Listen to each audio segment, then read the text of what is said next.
Ang panaghoy ng puno, misteryo sa kagubatan.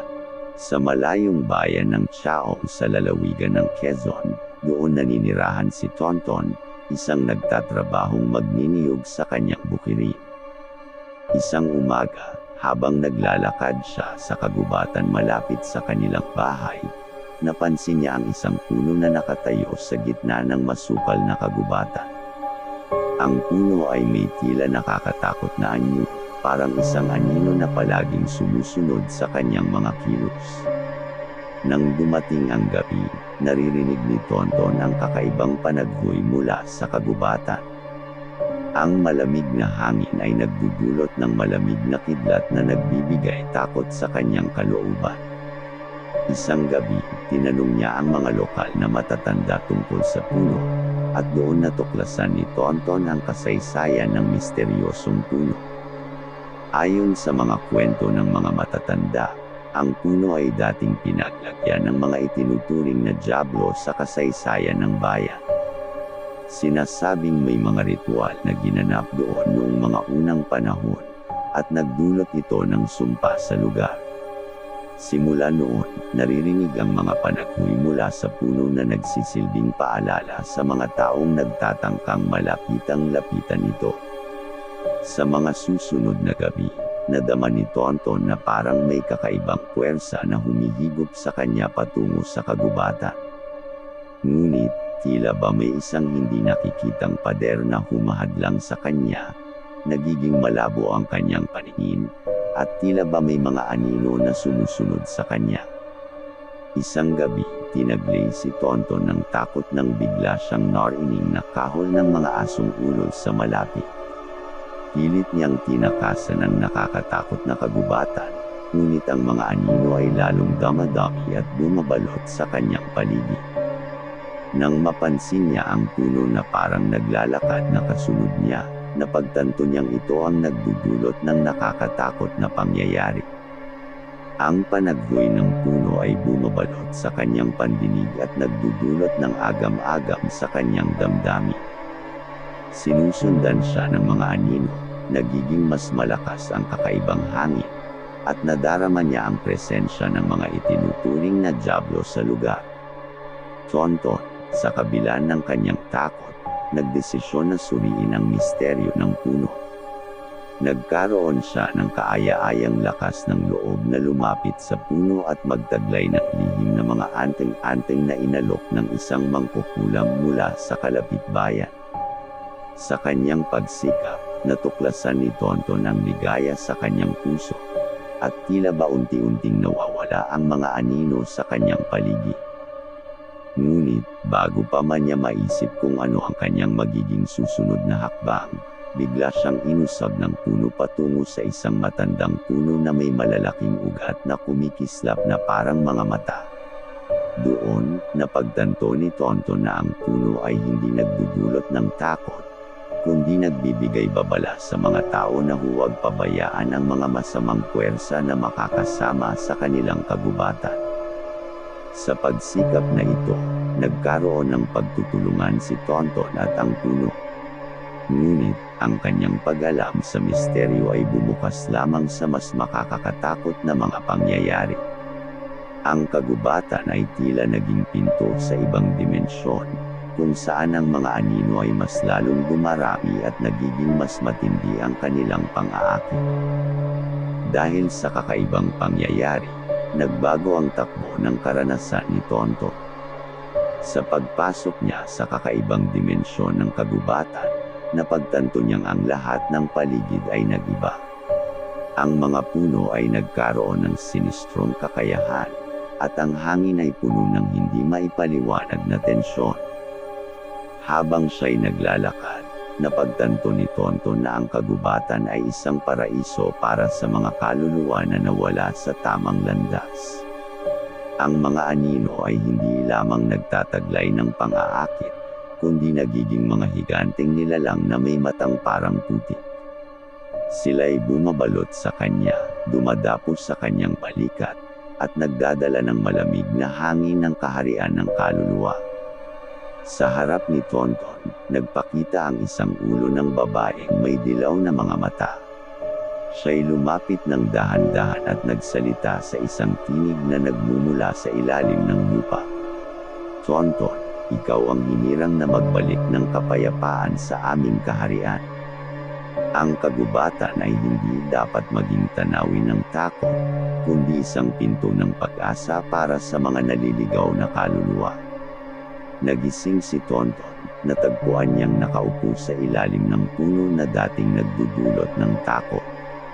Subalit, muling naririnig niya ang mga anino na nanango sa paligid. Ang misteryo ng kagubatan ay tila ba mas nagiging komplikado, at nais niyang malaman ang tunay na layunin ng mga nilalang na nagdudulot ng takot. Sa kanyang pagsusuri, natuklasan ni Tonton ang malupit na kasaysayan ng mga kaluluwa sa kagubatan. Ito'y naging sagradong puok noong unang panahon, ngunit nagbago nang dumating ang mga tao at nagdala ng kamalian sa ritual.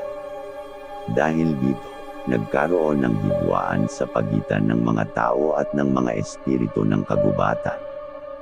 Si Tonton ay nagdesisyon na muling tahakin ang kagubatan, ngunit ito'y puno ng mga panganib at mga kakaibang nilalang. Ang kanyang paglalakbay ay nagdudulot ng mas mataas na tensyon, at tila ba may mga hindi nakikitang mga mata na sumusunod sa kanyang bawat hakbang.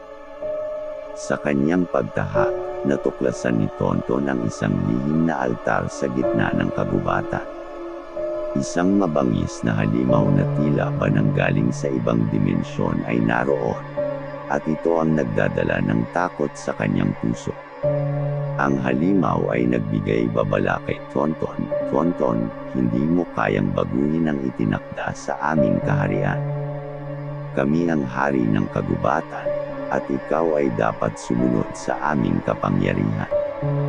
Subalit, sa halip na sumuko, lumaban si Tonton ng may tapang. Ipinakita niya ang kanyang lihim na mga anteng-anteng, at sa isang salang-salo ng sumpa at kapangyarihan, nasaktan niya ang halimaw. Sa mga huling sandali, nakita ni Tonton ang malamig na hangin na tila ba humihiyaw na kasabay ng paglisan ng halimaw. Ngunit, sa gitna ng tagumpay, tila ba mas marami pang mga lihim na bumabalot sa kagubatan. Ang misteryo ng puno at ang kaharian ng kaluluwa ay hindi pa lubusang nahuhulog sa kadiliman. At sa bawat pag-usbong ng araw, nagiging mas malakas ang panaghuwi ng kagubatan, nagdudulot ng mas matinding pagsubok para kay Tonton. Sa tagumpay ni Tonton laban sa halimaw, lumalim ang kanyang kaalaman sa misteryo ng kagubatan. Subalit, sa kabila ng kanyang tapang, mas lumalaki ang kaharian ng kaluluwa, at ang kagubatan ay nagiging mas masalimuot at misteryoso. Ang mga anino ay nagiging mas madidilim, at ang bawat hakbang ni Tonton ay tila ba nagiging mas mabigat. Isang gabi, habang si Tonton ay nananaginip, nakakarinig siya ng mga tahimik na mga bulong mula sa malalim ng kagubatan. Tinatawag siya ng mga kaluluwa, at sa kanyang paggising, tila ba naipasa ang misteryosong mensahe sa kanyang damdamin. Ang kanyang nararamdaman ng takot ay mas lumalim, at tila ba ang mga anino ay nagiging mas malapit sa kanyang katawan. Sa kanyang mga paglalakbay, nakatagpo si Tonton ng isang maliit na puok sa kagubatan na puno ng mga lumang kabao.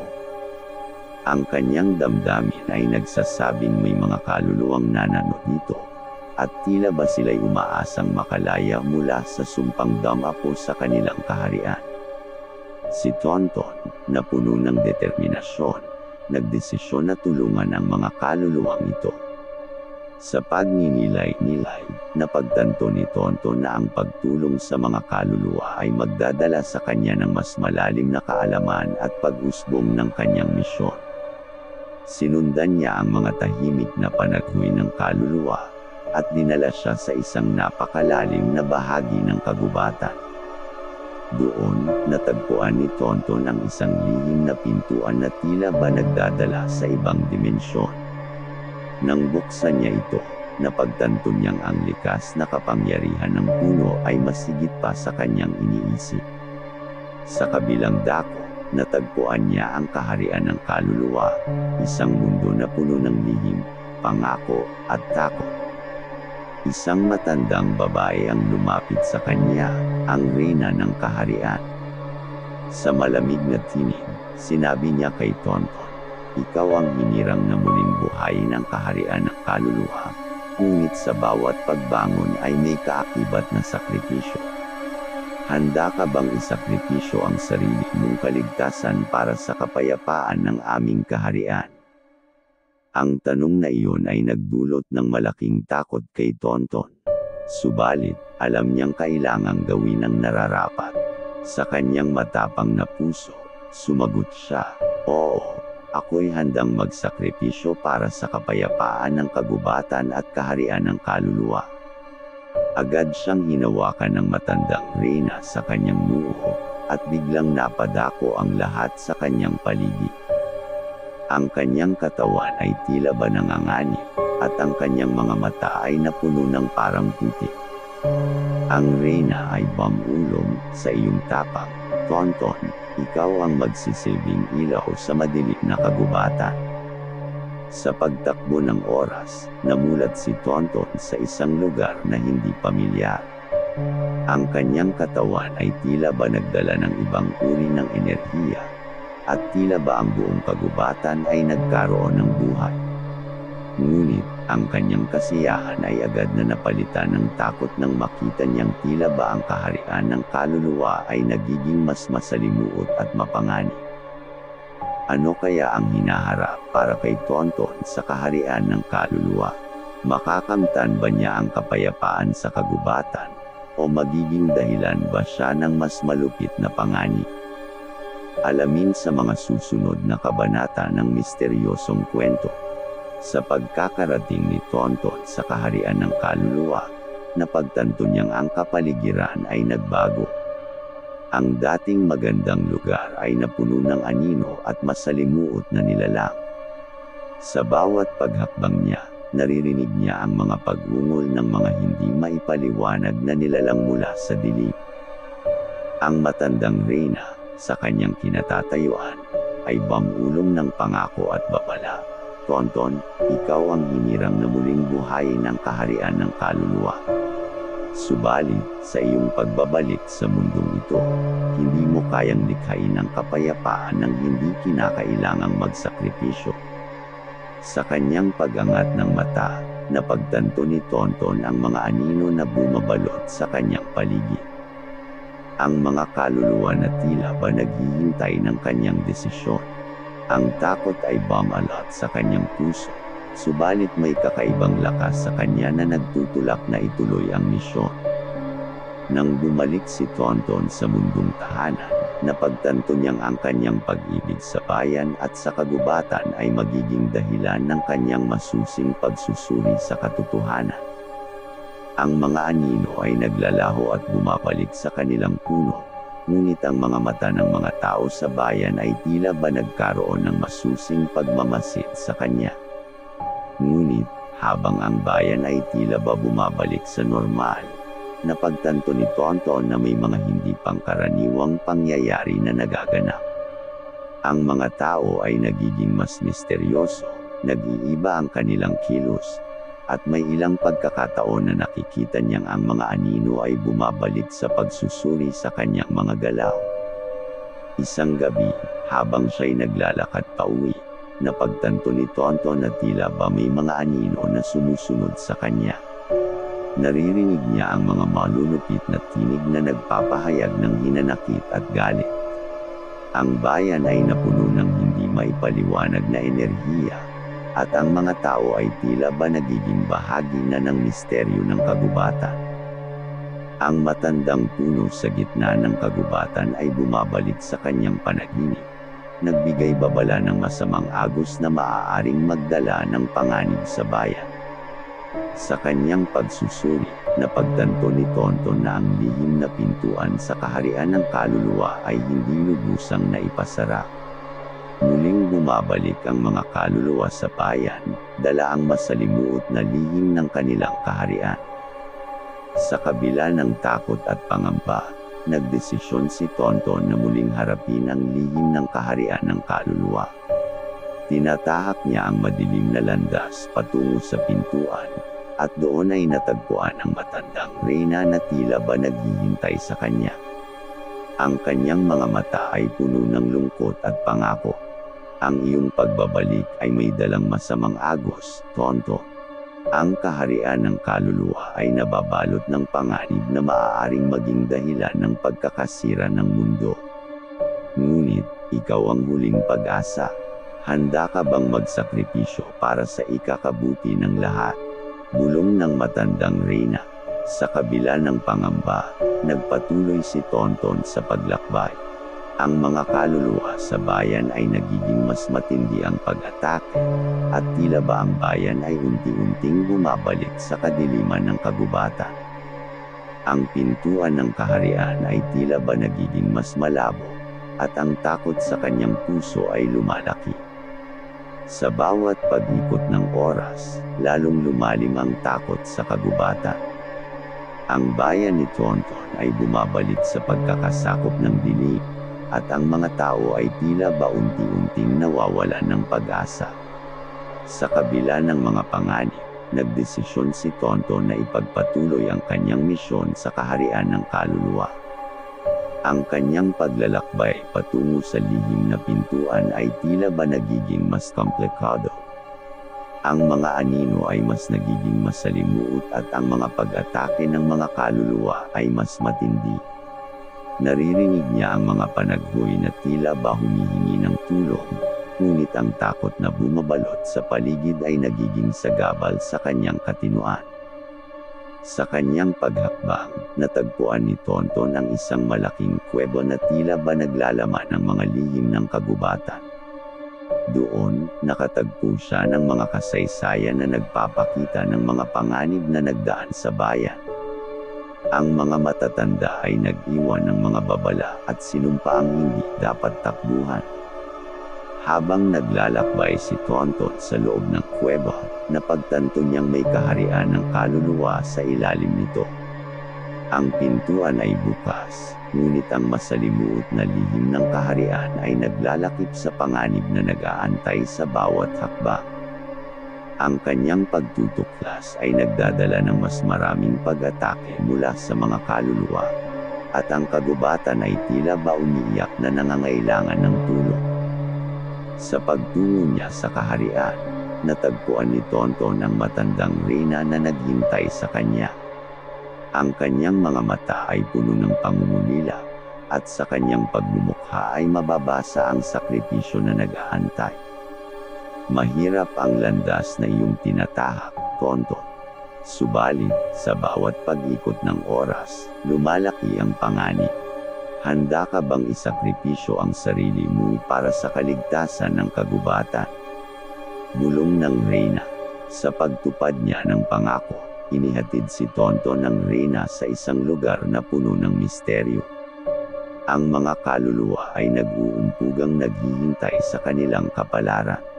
Tinakpan siya ng lihim na kumikislap na ilaw, at nararamdaman niya ang malamig na hangin ng kaharian ng kaluluwa na tila ba humihinga sa kanyang balat.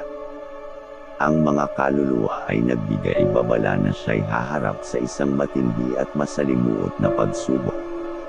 Pagkatapos ay iniwan siya ng reyna na puno ng pangungulila. Ang lihim na pintuan ay bumukas, at si Tonton ay naglakbay patungo sa loob ng kaharian ng kaluluwa. Dito ay mas lalong nagninggas ang takot sa kanyang puso. Ang mga anino at kaluluwa ay nag-aambon sa kanyang paligid, nagdadala ng masalimuot na atmosfera. Nakatagpo siya ng mga multo ng mga taong nagdaan, at ang kanilang mga kwento ay nagbibigay lihim sa mga pagkakamali ng nakaraan. Sa pag-usad niya, natagpuan niya ang isang altar na puno ng mga kabao. Ito ay naglalaman ng mga kaluluwa na naghihintay na muling mabuhay. Ang matinding takot ay umapaw sa kanyang puso, ngunit alam niyang ito ang huli niyang hakbang para sa kagubatan. Ang mga kaluluwa ay lumapit at sinabi, "Tonton, ikaw ang aming huling pag-asa. Sa iyong pag-angat, ang kaharian ng kaluluwa ay muling mabubuhay. Ngunit, ang pagkakamit ng kapayapaan ay may kasamang sakripisyo. Handa ka bang isakripisyo ang sarili mo para sa lahat? Ang kanyang puso ay nagningas ng takot, ngunit sa kanyang matapang na pagsusuri, sumagot si Tonton, "Oo, handa akong isakripisyo ang sarili ko para sa kapayapaan ng kagubatan at kaharian ng kaluluwa." Nang biglang magliyab ang mga kabaong, tila ba nagising ang mga kaluluwa at umakyat ang kanilang mga katawan.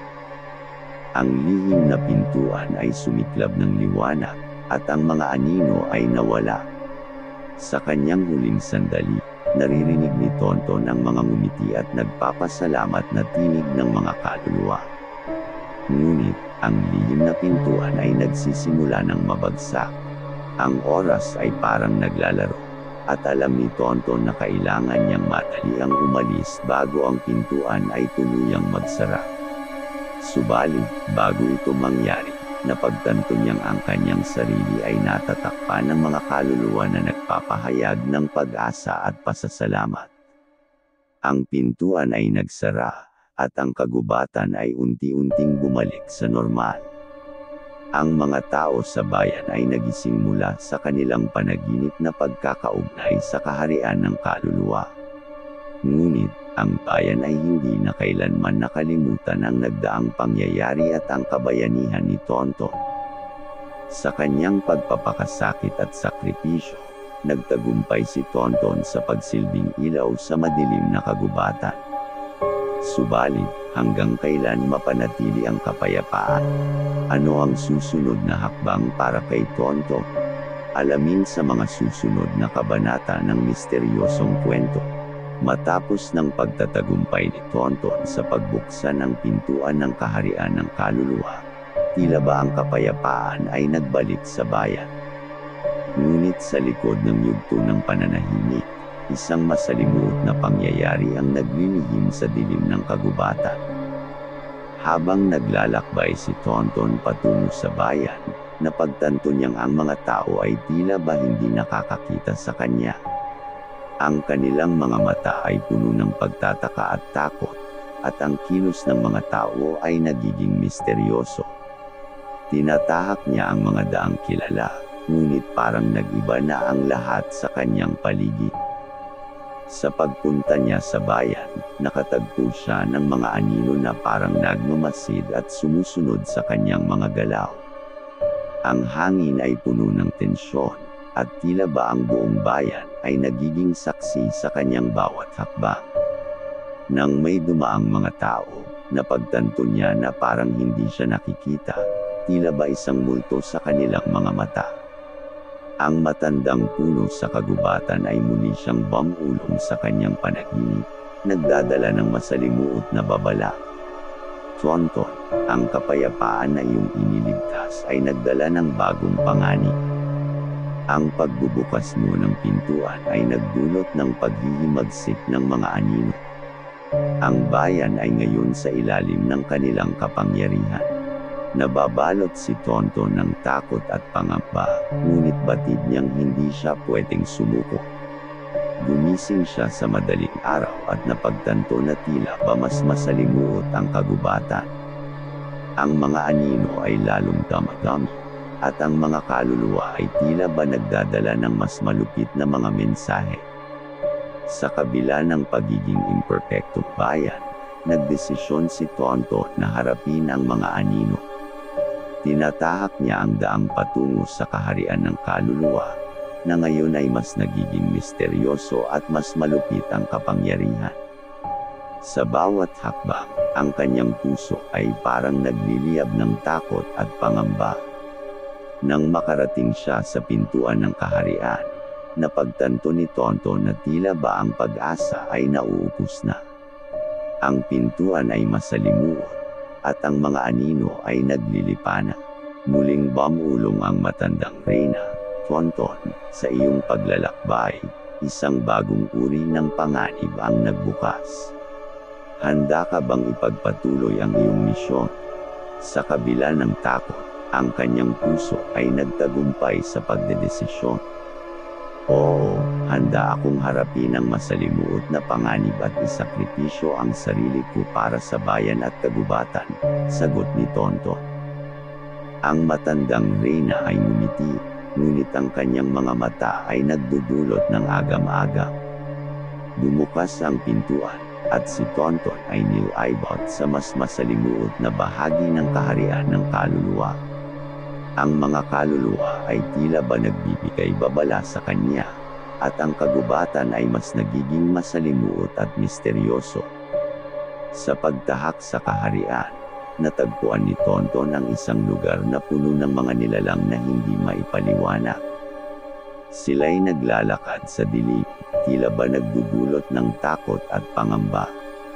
Ang matandang reyna ay nagbigay babala sa kanya na ang mga ito ay mga anino ng mga taong nagbigay buhay sa kaharian ng kaluluwa. Nagpasya si Tonton na makipag-usap sa mga ito, subalit sa bawat paglapit niya, tila ba lumalim pa ang takot na nararamdaman niya. Ang mga anino ay nagsalita, "Tonton, ang iyong pag-angat ay nagdulot ng kapanganakan sa aming uri. Ngunit, sa pag-usbong ng aming kapangyarihan, dumating ang mas matindi at mas malupit na panganib. Ang kaharian ng kaluluwa ay hindi na kayang mapanatili ang balanse." Sa kanilang mga salita, natagpuan ni Tonton ang sarili na nahulog sa madilim na pag-atake. Ang mga anino ay nagbibigay ng masalimuot na panganib, at ang kagubatan ay nagiging mas masalimuot. Ito na nga ba ang huli niyang paglalakbay, o mayroon pa bang lihim na naghihintay sa kanyang pagsusuri? Sa paglalakbay ni Tonton sa masalimuot na bahagi ng kaharian ng kaluluwa, tila ba ang takot at pangamba ay nagiging mas matindi. Ang mga anino ng mga dating tao na nagbigay buhay sa kaharian ay nagdudulot ng masalimuot na tensyon, at ang dilim ng kagubatan ay nagiging mas makakatakot. Nang muling bumulong ang matandang reyna sa kanyang panaginip, naghatid ito ng mas mabigat na pasanin sa kanyang puso. "Tonton, ang iyong paglalakbay ay dinala ang malupit na panganib sa kaharian. Ang mga anino ng mga taong iyong binigyan buhay ay nagbago at nagdulot ng mas malupit na kapahamakan. Ngayon, ikaw ay naiipit sa gitna ng digmaan ng magkaibang puwersa." Bawat hakbang ni Tonton ay tila ba nagdadala ng mas maraming anino, at ang mga ito ay nagiging mas galit at mas masalimuot. Naisip niya ang kanyang mga kapitbahay sa bayan at ang mga kaibigan na ngayon ay tila ba naging bahagi ng dilim ng kagubatan. Ang kanyang damdamin ay nauupos ng takot, ngunit hindi siya sumusuko. Nang makarating siya sa sentro ng kaharian, natagpuan ni Tonton ang isang malaking puno na puno ng kakaibang ilaw. Doon, naroon ang matandang reyna, tila ba naghihintay sa kanyang pagdating. Ang kanyang mga mata ay puno ng pangungulila, at sa kanyang mga palad ay nakatuntong ang kinabukasan ng kagubatan. "Tonton," simula ng matandang reyna, "ang iyong pagdating ay nagdulot ng malaking pagbabago sa aming kaharian. Ang mga anino ng mga tao ay hindi na makontrol, at sila'y nagiging dahilan ng pagkakagulo. Ang iyong tapang ay muling kinakailangan upang ituwid ang mga naging epekto ng iyong paglalakbay." Naisip ni Tonton ang kanyang mga mahal sa buhay sa bayan, at sa kanyang pagmumuni-muni, napagtanto niyang hindi niya pwedeng itakwil ang kanyang misyon. "Ako'y handa na ulit na harapin ang masalimuot na panganib at isakripisyo ang sarili ko para sa kapakanan ng bayan at kagubatan," ani Tonton. Sa mga salitang iyon, nagbigay babala ang matandang reyna. "Ang pag-aalay ng sarili mo ay may kaharian na hindi mo kayang hulaan. Ang landas ng iyong kapalaran ay muling magiging madilim, at maaaring ito na ang huli mong paglalakbay." Hindi alintana ni Tonton ang pangamba, at sa kanyang puso'y nagningas ang pagpapasya. Tinahak niya ang madilim na landas patungo sa gitna ng mga anino at kaluluwa, at sa kanyang pagsulong, lalong lumalim ang dilim. Ang mga anino ay bumabalot sa kanyang katawan, nagdadala ng kaharian ng kaluluwa sa mas malupit na panganib. Ang matinding pangamba at pagtutok ng kanyang damdamin ay nagdulot ng mas mabilis na paglalakbay, at tila ba ang buong kaharian ay nagiging mas mabilis ang oras. Sa kanyang pag-abot sa gitna ng kagubatan, natagpuan ni Tonton ang isang lihim na altar na puno ng mga kabao. Ang lihim na liwanag ay nagbigay liwanag sa kanyang paligid, at doon, nakita niya ang mga anino na nagiging mas matindi ang galit at kapangyarihan. Ang lihim na pintuan sa gitna ng altar ay nagbukas, at tila ba nagdulot ito ng pagnanasa para kay Tonton. Bago siya pumasok, naririnig niyang naglalakbay sa kanyang isipan ang mga pangako ng matandang reyna at ang mga babala ng mga anino. Nang makapasok siya sa lihim na pintuan, biglang nagdilim ang kanyang paligid. Ang mga anino at kaluluwa ay nagugma sa isang malupit na galit, at tila ba ang buong kagubatan ay bumabangon laban kay Tonton. Sa pagpasok ni Tonton sa lihim na pintuan, naramdaman niyang ang lahat ay nag-iba. Ang kanyang paligid ay napuno ng liwanag, tila ba nagdulot ito ng pag-asa sa gitna ng kanyang madilim na paglalakbay.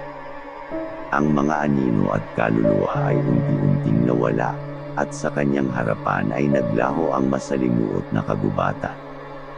Nang mapansin ni Tonton ang kanyang paligid, nakatayo siya sa gitna ng isang malawak na tanawin. Ang bayan na kanyang kinagisnan ay tila ba bumalik sa kanyang dating anyo. Ang mga tao ay masigla at nagdiriwang, at ang dilim ay unti-unting naglalaho. Ang matandang reyna, sa kanyang kaakit-akit na anyo, ay lumitaw sa kanyang harap. Tonton, sa iyong tapang at sakripisyo, ikaw ay nagtagumpay sa pagtutuwid ng mga pagkakamali sa kaharian ng kaluluwa. Ang balanse ay nagbabalik, at ang dilim ay nababalot ng liwanag. Nagbigay pugay si Tonton sa matandang reyna at nagpasalamat sa pagkakataon na magbigay buhay muli sa bayan. Ngunit sa kabila ng tagumpay, ang matandang reyna ay bumulong, ngunit, Tonton, ang iyong landas ay hindi pa tapos. Ang iyong pag-usbong ay may mas malalim pang misyon na naghihintay sa iyo. Nang biglang maglaho ang kanyang paligid, napagtanto ni Tonton na siya'y bumabalik sa bayan. Ang mga tao ay nagdiriwang at nagpapasalamat sa kanya, ngunit ang kanyang puso ay puno ng pangamba. Sa kanyang kalooban, alam niyang ang kanyang paglalakbay ay nagbubukas ng bagong kabanata. Sa bawat paglakad ni Tonton sa bayan, napagtanto niya ang kahalagahan ng kanyang papel. Ang kanyang tapang at sakripisyo ay nagdala ng liwanag sa kagubatan, ngunit ang kanyang misyon ay hindi pa lubusang tapos. Sa bawat hakbang, ang mga tao ay bumabangon mula sa dilim ng kaharian ng kaluluwa. Ang mga tanawin ng bayan ay nagiging mas makulay, at ang mga tao ay naglalakbay patungo sa hinaharap na puno ng pag-asa. Sa kanyang pagbabalik, naging gabay si Tonton sa bayan, nagdadala ng liwanag at inspirasyon. Sa kanyang mga ginawa, nagkaroon ng pagbabago sa kaisipan ng mga tao. Habang ang mga taong iniisip na ang kaharian ng kaluluwa ay tanging isang alamat, si Tonton ay patuloy na naglilingkod sa bayan. Ang kanyang paglalakbay ay nagdala ng pag-asa at pag-unlad, at sa wakas, ang kaharian ng kaluluwa ay naging isang alaala lamang ng nakaraan. Sa pagtatapos ng kanyang kwento, si Tonton ay natanto na ang tunay na kahulugan ng kanyang paglalakbay ay hindi lang para sa sarili kundi para sa lahat. Ang tapang, pag-asa, at sakripisyo ay nagbukas ng bagong yugto para sa bayan at kagubatan. At sa kabila ng mga panganib at misteryo, ang lihim na pintuan ng kaharian ng kaluluwa ay naging simbolo ng pag-asa at pagbabago. Hanggang sa wakas, nagtagumpay si Tonton sa pagharap sa dilim ng kagubatan at sa pagtutuwid ng mga kamalian. Ang bayan ay nabuhay muli, at ang kanyang kwento ay naging inspirasyon sa susunod na henerasyon. Ang misteryosong kagubatan at ang kaharian ng kaluluwa ay natagpuan ni Tonton ang tamang balanse, at sa pagtatapos ng kanyang kwento, ang araw ay nagliwanag, nagdala ng liwanag sa madilim na sulok ng bayan. At sa bawat pagluha ng puno, tila ba nagpapasalamat ito sa tapang at pagmamahal ni Tonton. Ang kwento ni Tonton ay nagtapos, ngunit ang lihim na pintuan ay nananatili, naghihintay sa susunod na makapagdala ng pag-asa at pag-unlad. Sa pagpapatuloy ng kwento, sa ibang landas at sa ibang tao, naruroon ang pag-asa na ang dilim ay magiging liwanag at ang misteryo ay magiging kapayapaan. Salamat sa inyong panunood mga kawakarado. Please subscribe, like and share. Kwento ng Kaba.